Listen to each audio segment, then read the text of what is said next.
Hey guys, welcome to another deck profile with Irish Yugioh, and today I'm going to be doing a Frog Monarchs deck.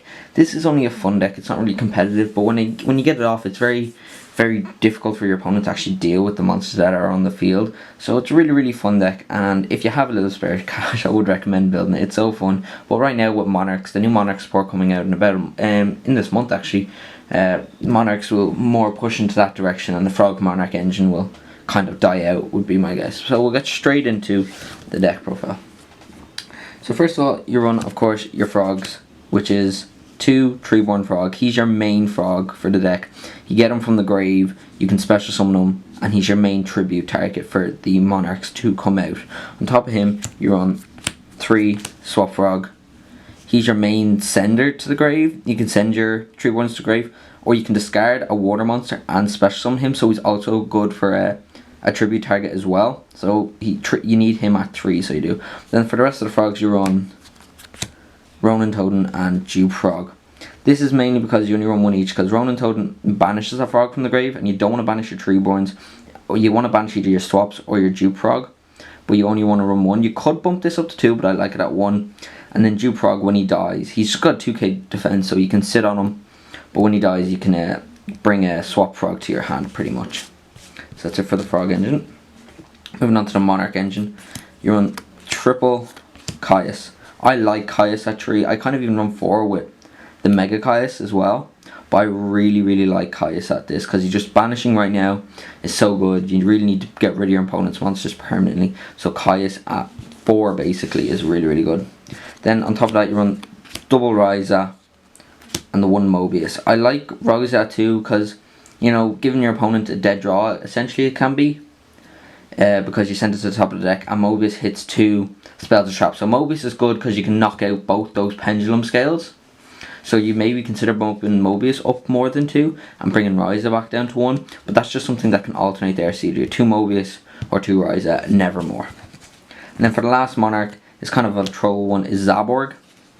The reason I run him is because you just basically completely wipe out my opponent's extra deck, because the extra deck you don't really use in this deck. It's kind of like a last resort to go into the extra deck.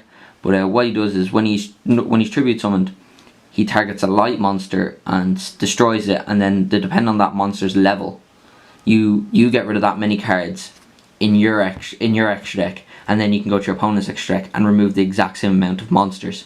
So he's a level 8, so he just targets himself, and then you blow up your opponent's entire extra deck. Moving on to the rest of the monsters, you run the 1 Mathematician. He's kind of like a 4th Swap Frog. Get that Treeborn into grave, and then when he dies, you get the draw, so it's pretty self-explanatory. Now to hand traps. 3 Battle Fader. You really need this in the deck, because he's 5 turns, so he can be a tribute target. And that's why you run him instead of Swift Scarecrow, because Swift Scarecrow goes straight to the grave. So you really want to keep him out, because you can use him as a tribute target. As well as on top of him, 2 Veilers, because you really want to stop those effects. Effects are really troublesome for this deck, so you don't want to deal with them.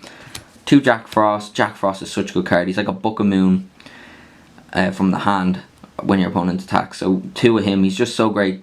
I really love this card at 2. Then as well for the rest of the hand traps, there's 2 Gores.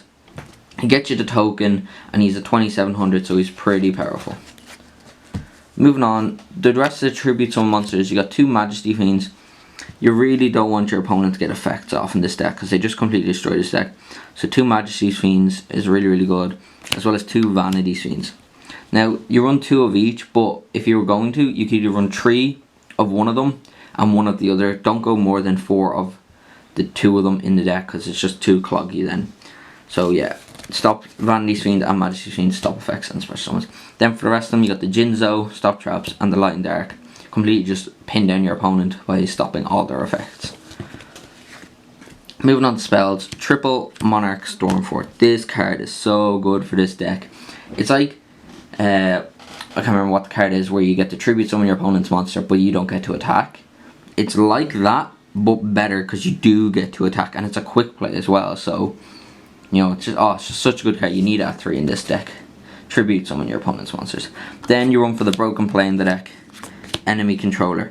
Triple Enemy Controller in this deck, because what you do is you bring out Treeborn in your standby phase, and then you chain Econ, tribute him, take your opponent's monster, and bring Treeborn back out. And it's just a nice little loop you can get on in the standby phase. So Econ at 3 is necessary. And also you can use it to stop attacks with its second effect of changing a monster's battle position.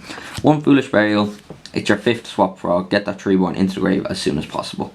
Then for the last 2 spells, Mass Change the 2nd. This is really good because Dark Law and Acid can be used in this deck so easy because you run so many darks and so many water monsters that it's just so good to have these 2 in the deck. And then the last card in the deck is a Treacherous Trap Hole because you run no other traps, so you can actually have room to play this card. Moving on to the extra. You're on the 1 Gores token because you know Gores, why not? Formula Synchron, you can get into it with Treeborn and your Veiler, and you get a draw power off it. 1 Old Entity Hastor. He's good because you can get into him if you have any of the frogs with a Treeborn and a Veiler. So it's really easy to get into, and he's just so good. I really like him. Hardly ever get him out, but I just like him. And you have space in the extra deck to put him in, so why not? 1 Stardust, just go in if you have a Monarch and the Formula Synchron on the field. You can just go straight into the Stardust. Moving on to Ixies, the 1 Utopia Roots. You can really make him. You can make him over a 2k monster in this deck if you get the right play out with a Cat Shark. So he's really good. Utopia Roots. Double Dullahan. He gets over any monster that has 2300 or less. 2350 technically. He's so good. And if you have Jack Frost in your grave, you can bring him back when this guy dies. The 1 Cat Shark, he's like the main, he's my favourite extra deck monster in this deck because he can't be destroyed by battle if he has a monster whose attribute is water as a material. So he's just like a little tank that just sits there. He's so fun to play around with. 2 Gachi Gantetsu. You really don't want to go into him. He's more like if you're in a really bad situation, go into him and just sit on him for a couple of turns and then hopefully get a play out, but you don't really want to go into him. You know.